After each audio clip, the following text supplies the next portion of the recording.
Ladies and gentlemen, boys and girls, welcome to this episode, the discourse on personality competency.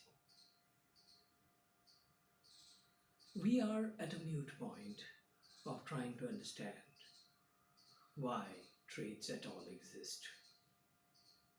There must be some reason. Years back, we would have created a system through which barter was made. Barter was found necessary, so barter was made. Then we had a common denomination called money, and that made the barter slightly complex, but it made universal possibilities. It created universal possibilities for exchange of goods between two people with different necessities. So there must be some way we are exchanging with respect to the environment of our happening, aren't we? In India, people spend thousands and thousands of rupees to catch up with a language called English. It is not only a fascination, it is a proud feeling among those who speak this language.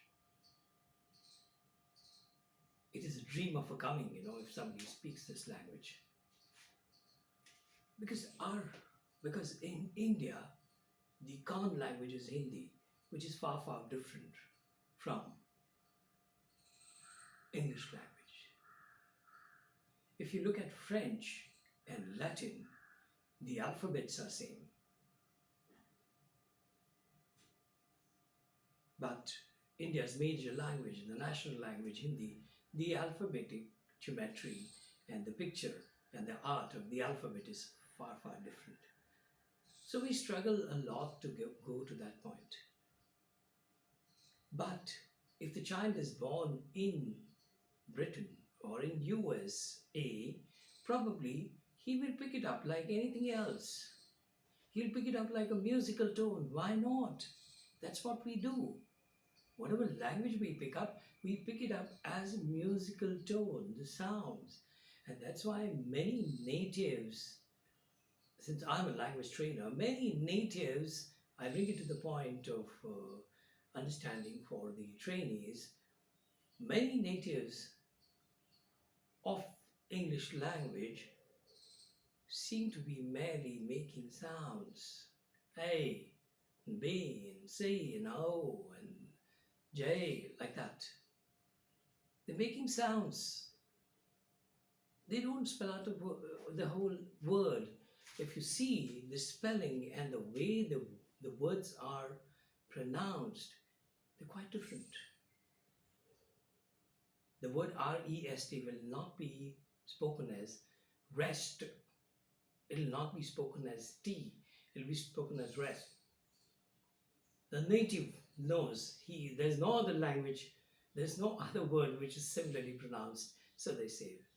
So that's why I contend that we no more look at the spellings before we create the sound out of it. We merely create a sound because that comes to us much, much earlier. Therefore, may we contain that a child in Britain will take it as a song and not as a grammar, or not uh, as a language per se. He will take it as sound, he'll probably take it as music, and then later on becomes a part of it. Similar thing will happen if a British comes to India and he wants to learn Sanskrit. Similar things will happen. Probably, he'll have to be told about the new culture of pronunciation of the words and the grammar and the expressions and the voice modulation, etc., etc., etc.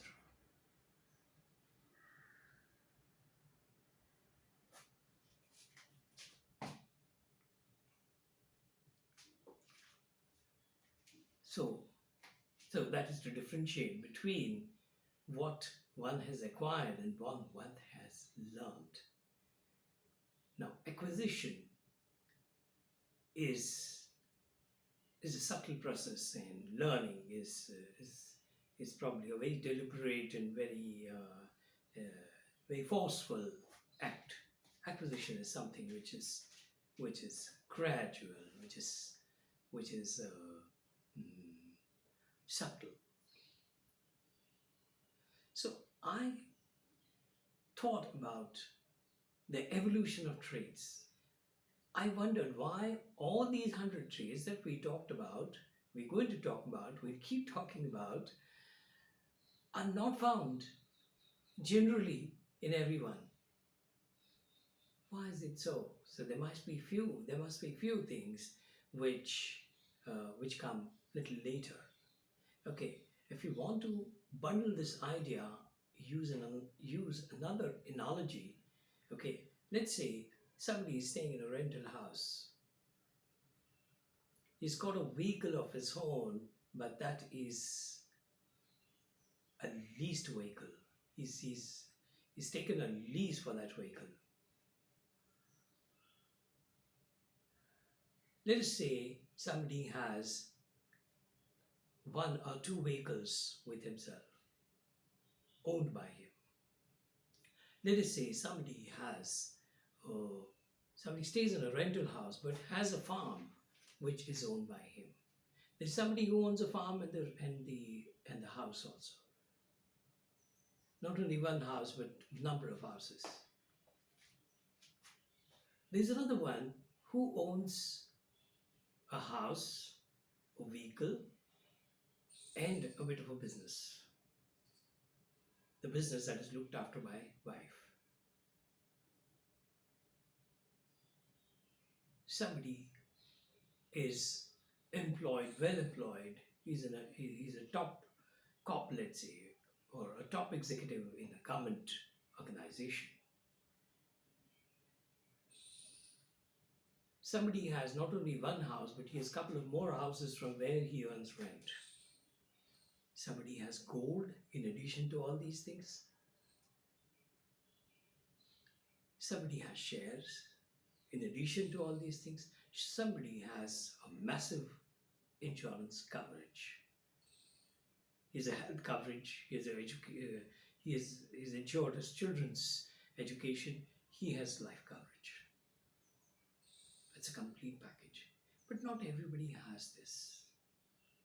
Not everybody has this. So I think the wealth of the personality traits in future to come will be an important aspect of how grown you are.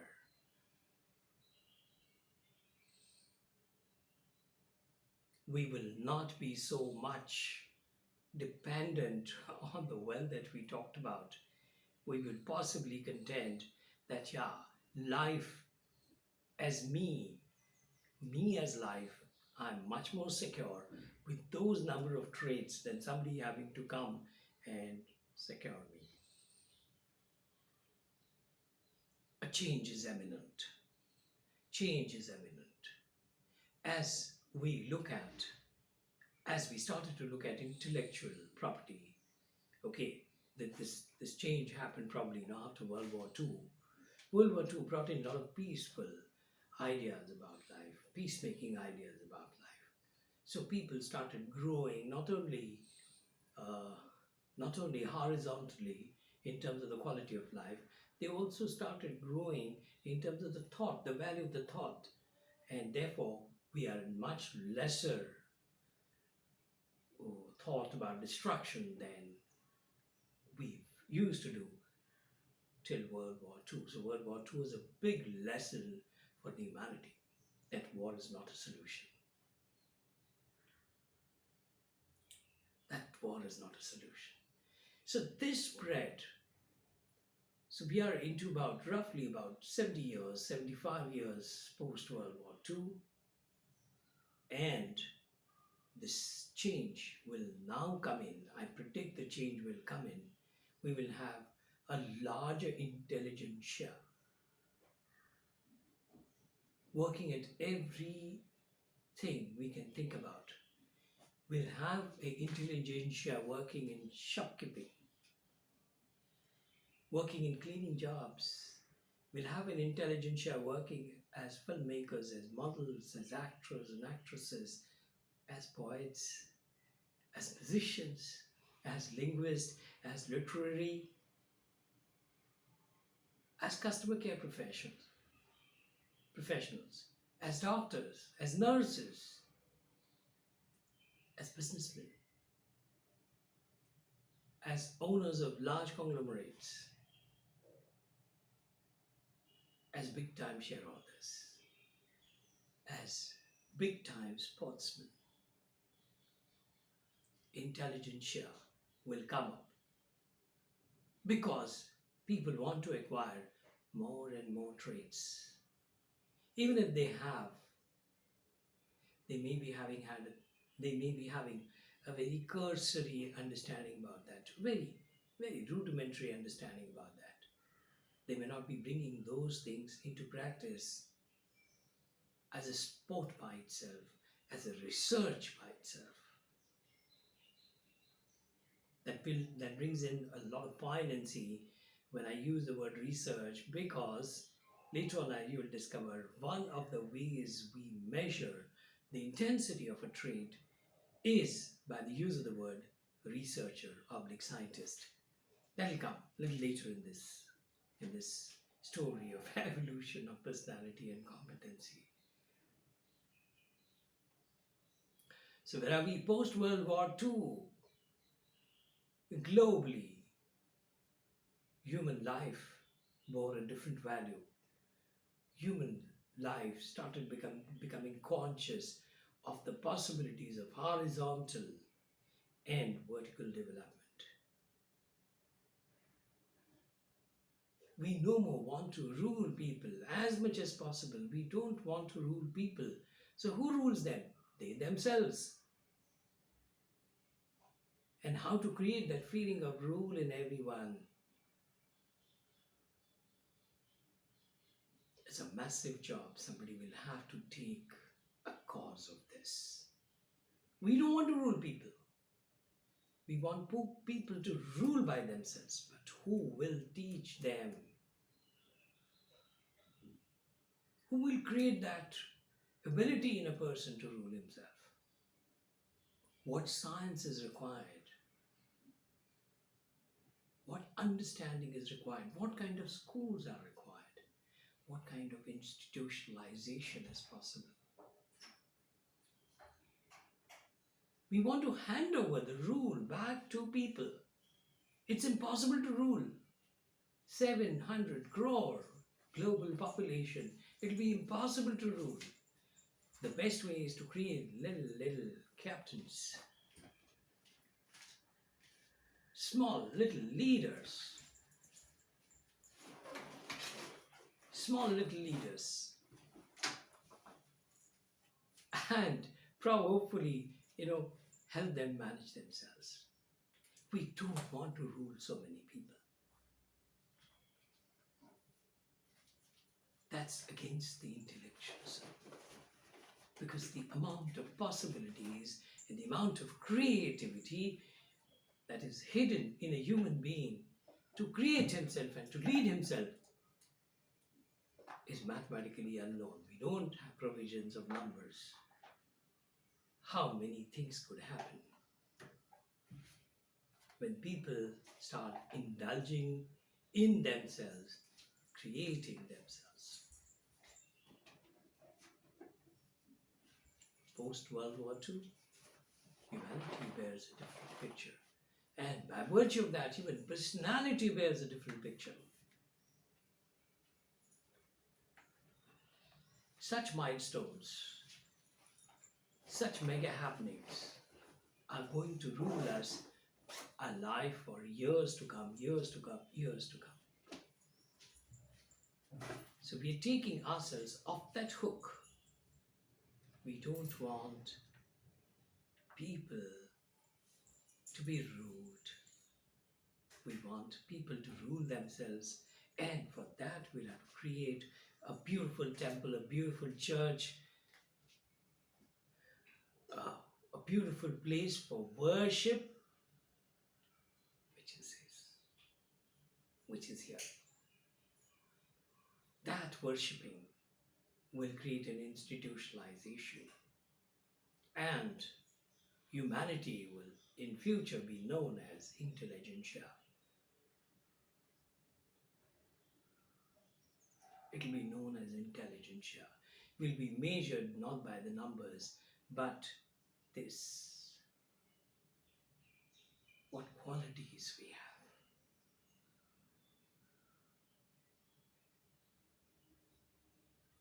have. A detour, though, from the original content of this episode, building wealth, detour, though, we will separately take this topic in some other episode.